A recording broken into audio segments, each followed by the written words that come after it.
My name is Mel Murphy.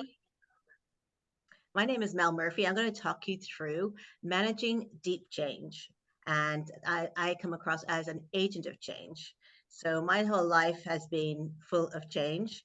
Um, Ever since I was a small girl, as the daughter of a French ambassador, we moved around the world every few years. So I grew up all over the world, hence the accent. I'm originally Irish, part French, born in the UK, and lived all over the world as I grew up. We would change countries every few years. We would change house almost every year. I would change schools quite a lot. So what I learned growing up was that change was constant. And I learned how to manage that change. I actually enjoyed that change. It led me to traveling a lot when I was going through my 20s and loving all the change in my life. I also changed a lot in terms of jobs. So I would, because I was used to change and adapting to the changes, I adapted to taking on new careers all the time. So I went from, let's say, doing relocation for Intel to suddenly taking on being a pricing director, having never worked in pricing beforehand, and managing all the prices for this new company in Dublin for across all of Europe.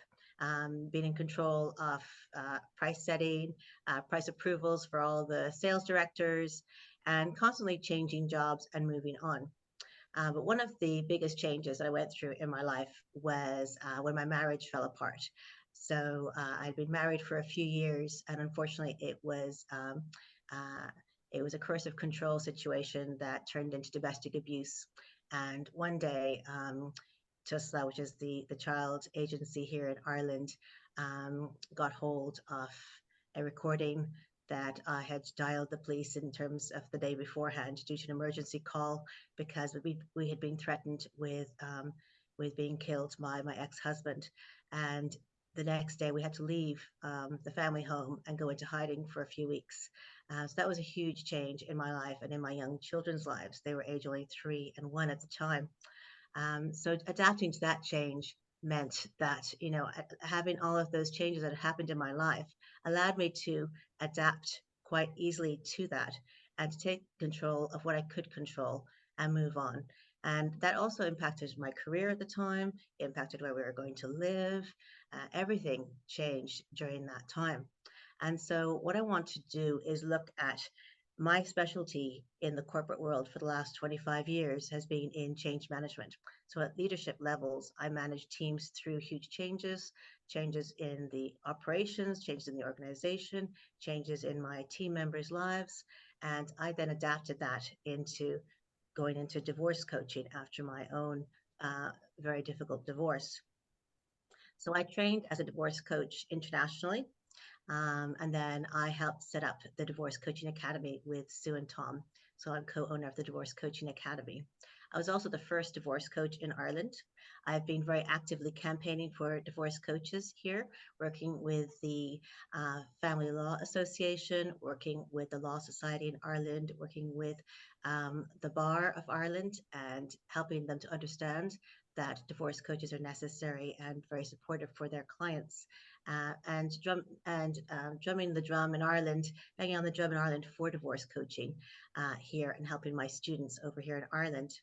I helped set up Divorce Coaching Ireland, and then I moved on to working with international clients. So I moved on to Mel Murphy International. I've had clients over in Dubai, over in the United States, where I was over there for the last 3 weeks, talking to clients over there, talking to different organizations across the States, promoting Ireland as a location for retreats that they can come and take some time out and learn how to manage their divorce process and how to take time out for themselves when they're going through divorce. And also working a lot with government programs. So during my own change in the corporate world, I actually moved into working with HR, working on policy, helping to advocate for single parents, helping to advocate for people who are going through divorce and setting up support programs, employee support programs within different business organizations. And I've been working very closely with different businesses in the S&P 500 to set up different programs with them and manage the employees through those difficult processes. So what I want to do is I want to use my experience in change management at the corporate level and look at how does that impact people, both individuals and families who are going through change. Sue went through this process in her speech as well, but for anyone who missed it, it's the process that people go through when they're going through bereavement. So when families are going through deep bereavement, and individuals as well, they're going to go through this process of shock, denial, bargaining, feeling humiliated and shame, which is a very big piece, feeling that loss and that depression before they finally accept and move into a more confident space. And I see this happening at the corporate level when they go through big changes. When there's an organization big change, people go through the same kind of space. When there's a big team change, you have the norming, forming, storming, performing, all those different phases are actually going through a very similar response.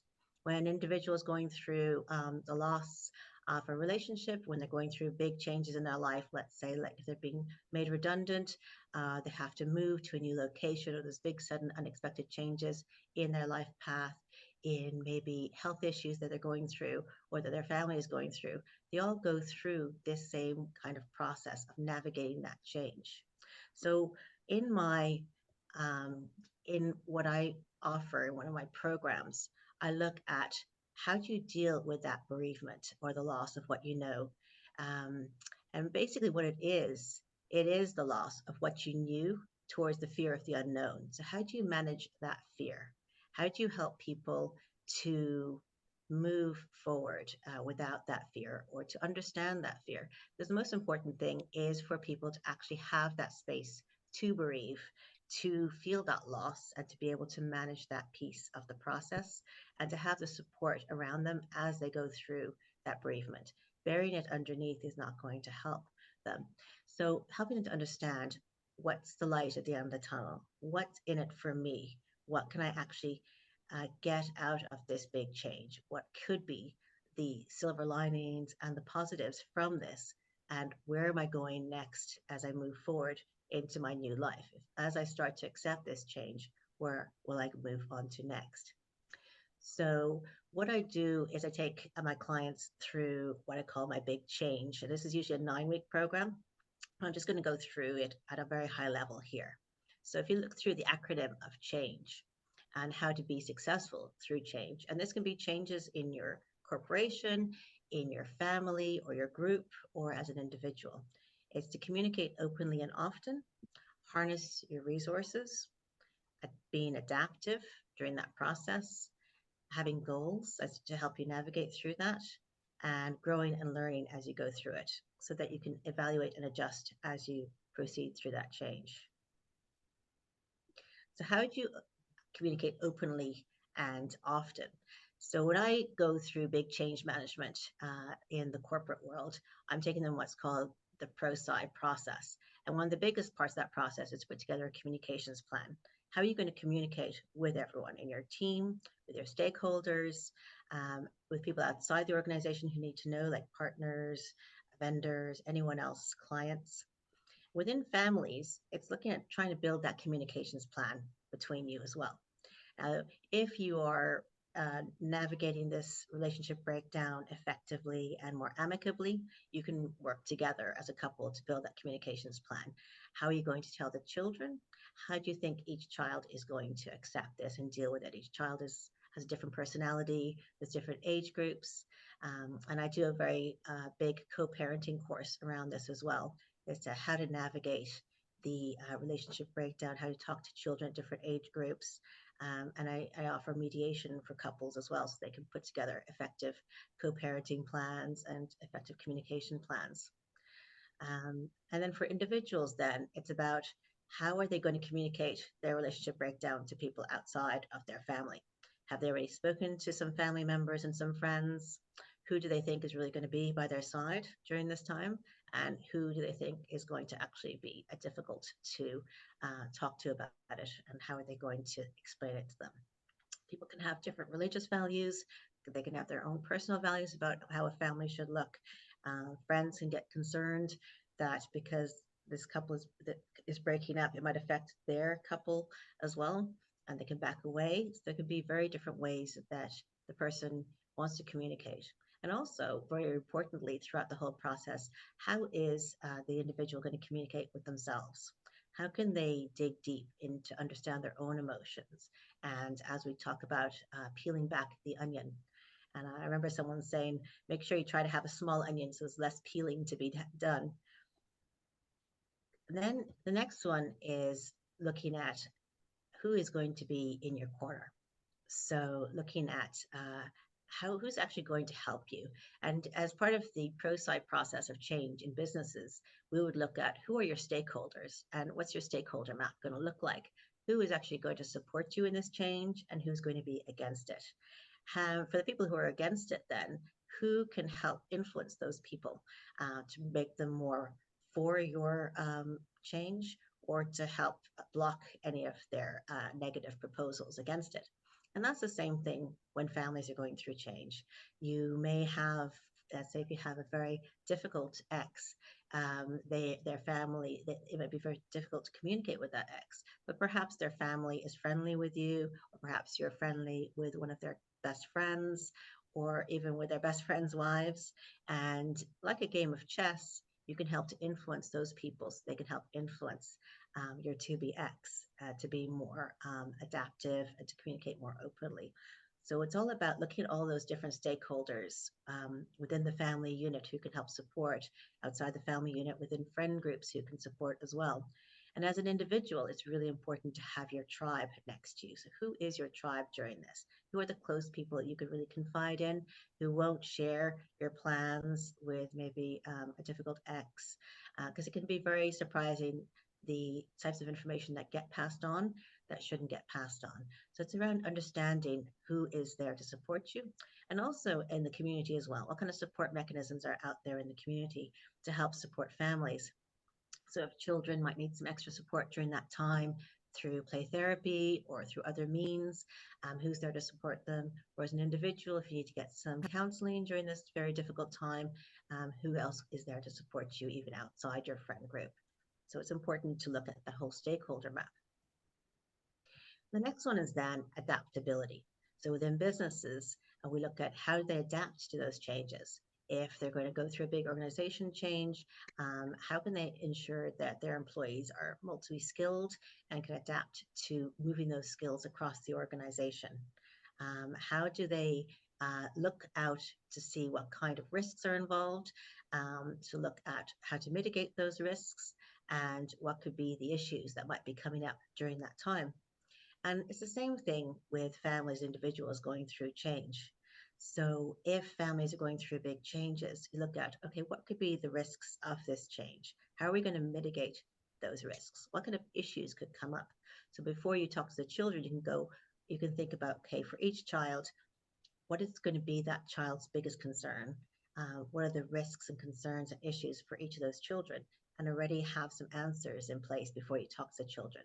So children at certain younger age groups are going to be like, who's going to take me to parties? Who's going to take me to football? Who's going to take me to different things taking place in my life?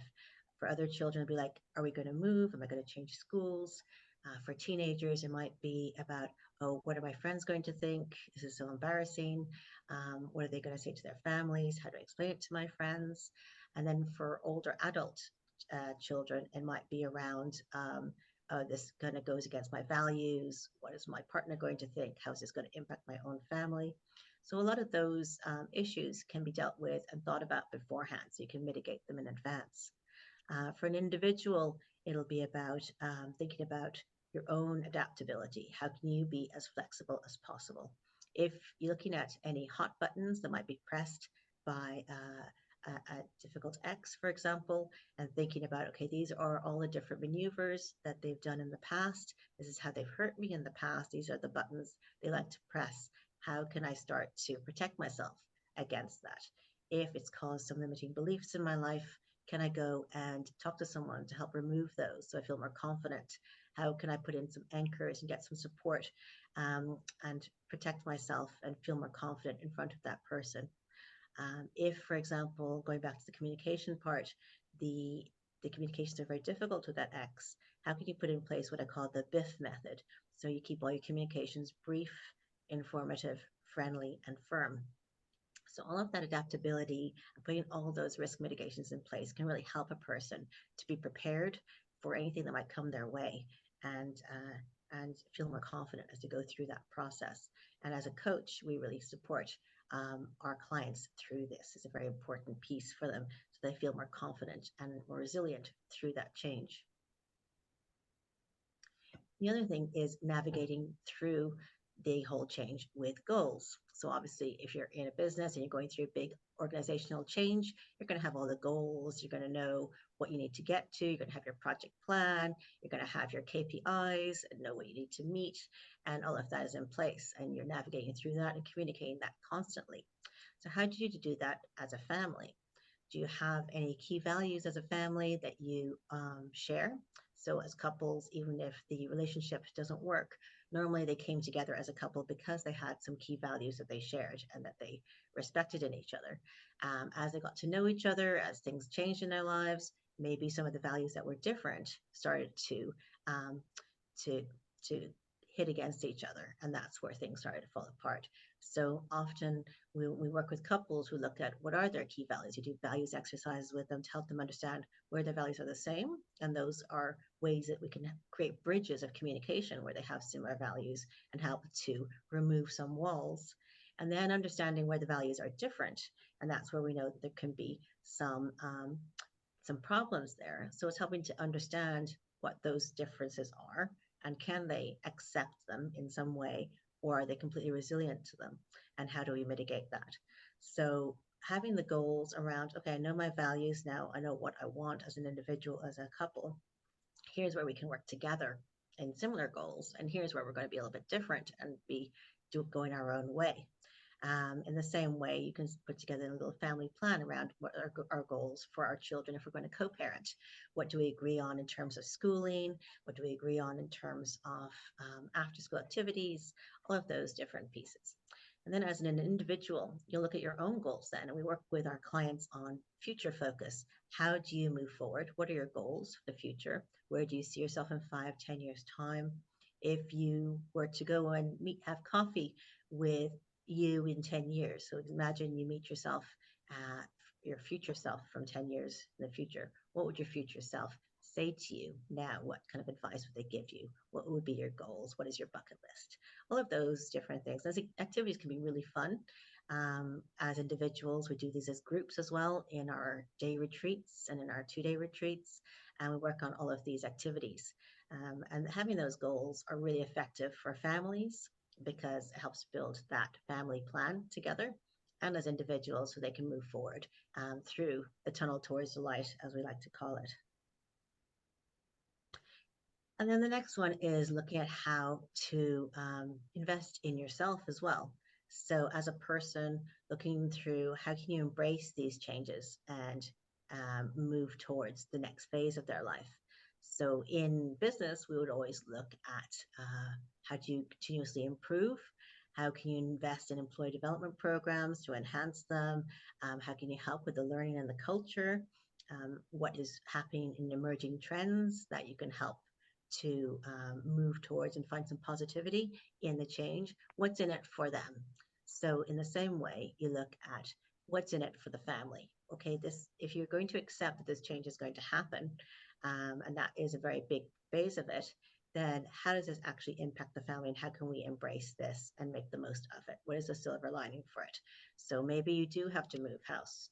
Maybe the children do have to change schools. However, maybe you're moving house closer to family and parents. Maybe the school they go to is actually a better school.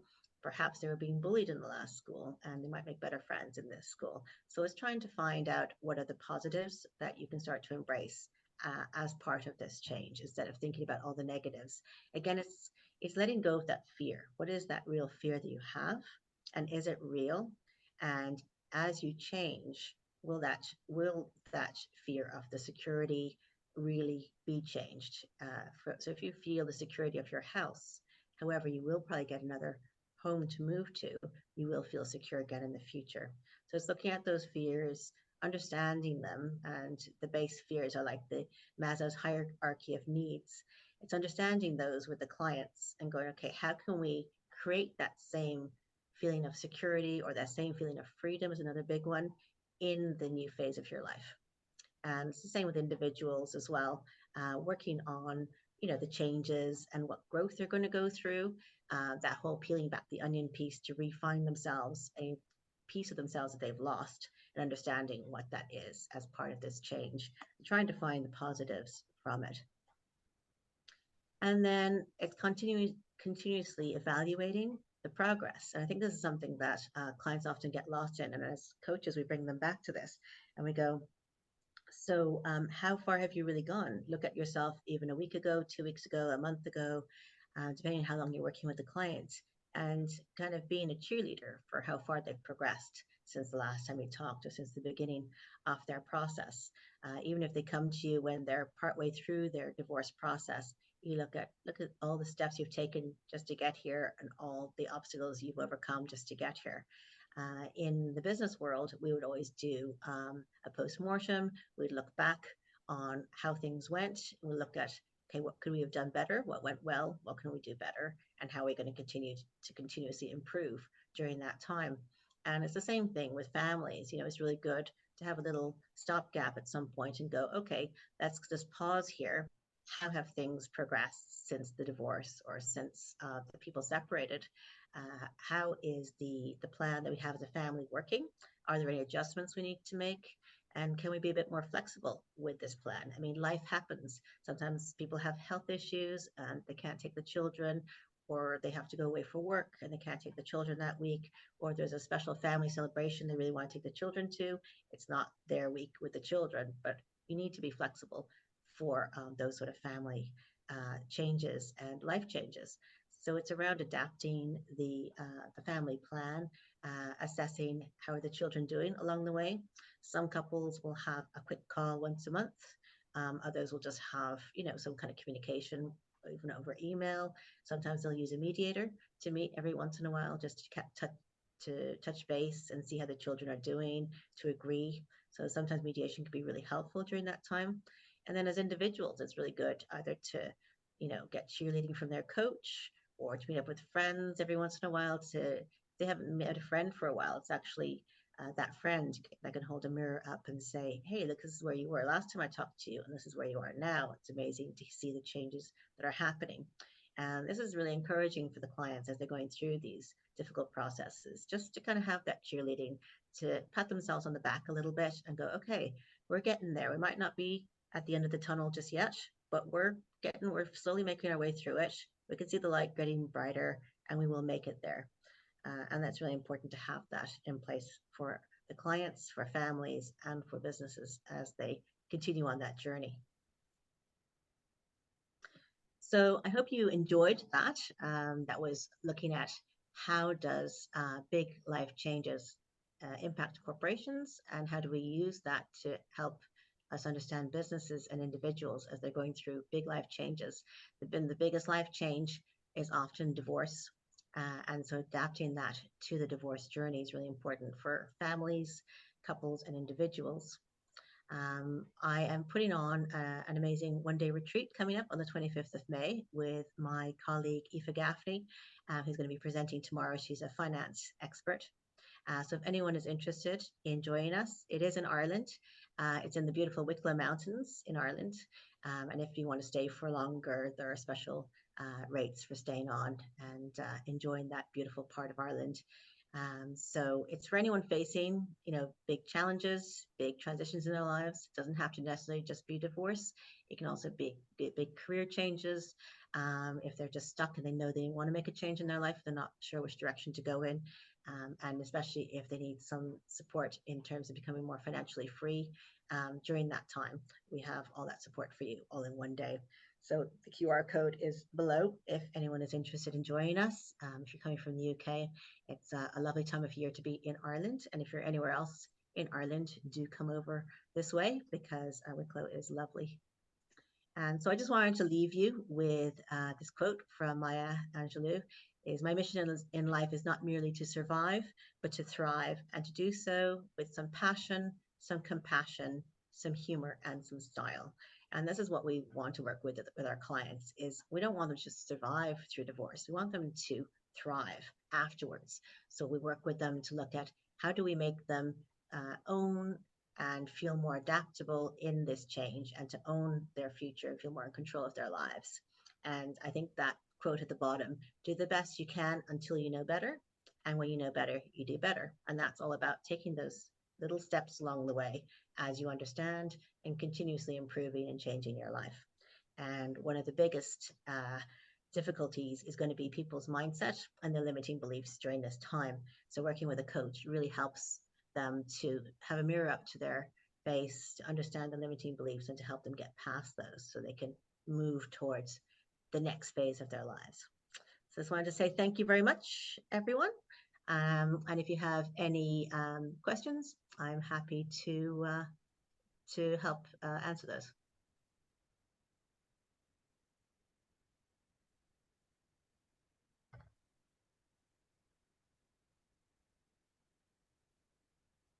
Any questions from anyone about how to manage big changes in their lives, their families' lives, or even if they have a business, how to manage the change through their business?